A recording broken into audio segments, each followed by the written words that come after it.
আসসালামু আলাইকুম এভরিওয়ান, কেমন আছেন সবাই? আশা করি সবাই ভালো আছেন। আজকে আমি আপনাদের সাথে সবজি দিয়ে কিভাবে নুডলস রান্না করি তা শেয়ার করব।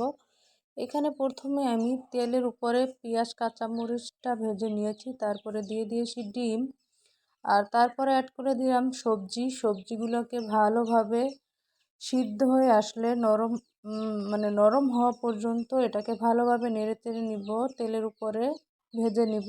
তারপরে আমি অ্যাড করে দিব নুডলস, আর আমি সবজির সাথে কিন্তু নুডলসের মশলাটা আর একটু সামান্য কিছুটা লবণ অ্যাড করেছি, এই যে দেখুন।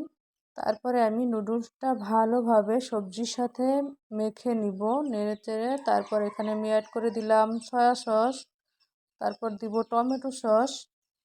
এভাবে ভালোভাবে সব সস টস দিয়ে লবণ দিয়ে তারপরে আমি ভালোভাবে নেড়ে চেড়ে নিব আরও। তারপরে দেখুন আমার হয়ে গেল মজাদার সবজি দিয়ে নুডলস রান্না। এভাবে রান্না করে দিলে কিন্তু ছোট বড় সবাই খুব মজা করে খাবে। আপনারা কে কীভাবে নুডলস রান্না করেন সবজি দিয়ে অবশ্যই কমেন্ট করে জানাবেন। আর আমার রান্নাটি কেমন হয়েছে তা জানাতে কিন্তু ভুলবেন না। এবং কি সুন্দর হয়েছে দেখুন, মাশাআল্লাহ। এই যে দেখুন আমার নুডলসের ফাইনাল লুক। আল্লাহ হাফেজ সবাই।